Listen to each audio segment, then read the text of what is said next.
হঠাৎ বিকট শব্দে কেঁপে উঠল গাজীপুর মহানগর। গাজীপুরের মহানগরী দক্ষিণ ছায়াবীথিতে মাটি খুঁড়তে গিয়ে পাওয়া যায় ১৬টি শক্তিশালী আরজিএস গ্রেনেড।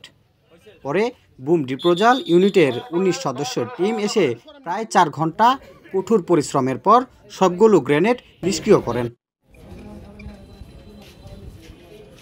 বুম ডিপ্রোজাল টিম সোমবার দুপুরের দিকে ঘটনাস্থলে আসেন। এরপর রোবটের সাহায্যে শনাক্ত করে বিকেল ৩:৩০টার দিকে প্রথম গ্রেনেডটি নিষ্ক্রিয় করেন।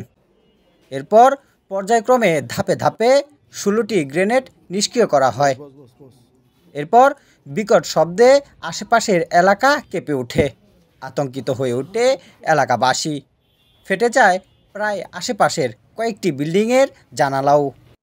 ধোঁয়ায় অন্ধকার হয়ে যায় গাজীপুর ছায়াবীথি এলাকার চারপাশ। সিটিটিসি বুম ডিপ্রোজাল ইউনিটের সহকারী পুলিশ কমিশনার মাহমুদ উজ্জামান জানান, সকালে তাদের কাছে একটি খবর আসে ছায়াবীথি এলাকা থেকে। সদৃশ্য কিছু আছে এমন খবর পেয়ে ১৯ সদস্যর টিম নিয়ে ঘটনাস্থলে যান তারা। এরপর রোবটের মাধ্যমে গ্রেনেডগুলো শনাক্ত করেন। সেখানে একটি মাটির কলসের মধ্যে পলিথিনে মোড়ানো অবস্থায় শক্তিশালী আরজিএস ১৬টি গ্রেনেড শনাক্ত করেন।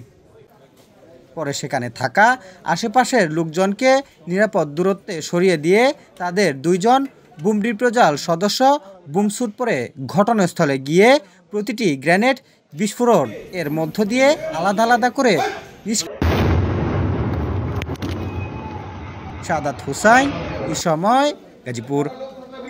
সময় একটি মটকার ভেতরে, একটা ভাঙা মটকা, যার ভিতরে প্রচুর শক্তিশালী গ্রেনেড, যেটা আরজিএস গ্রেনেড বলা হয়, এই ধরনের গ্রেনেডগুলো দেখলাম আমরা।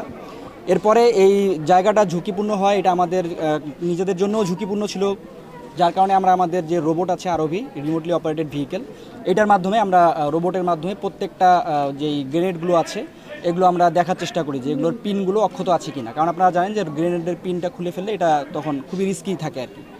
পরবর্তীতে আমরা এগুলো সফলতার সাথে এগুলো সবগুলো গ্রেনেড আলাদা করতে সক্ষম হই এবং দেখি যে না, পিনগুলো ঠিকমতোই আছে। এরপরে আমাদের টিমের ২ জন সদস্য, তারা বমটেক, তারা ২ জন বম স্যুট পরে তারা ওই ঘটনাস্থলে গিয়ে প্রত্যেকটা বিস্ফোরক আমরা ইন্ডিভিজুয়ালি আমরা ডিসপোজ করতে সক্ষম হই। গ্রেনেড আপনারা জানেন যে এটা আমাদের দেশে ২১শে আগস্টের গ্রেনেড হামলার সময় এই বোমা ইউজ করা হয়েছে এবং এটা আসলে পরীক্ষা নিরীক্ষার দরকার আছে। এটা আমরা নিয়ে যাব, এটা আমরা ফরেনসিক করবো, আমরা বিস্ফোরক অধিদপ্তরে এটি পাঠাবো। তারা পরীক্ষা নিরীক্ষার পরে জানাতে পারবেন যে এটি কবেকার গ্রেনেড।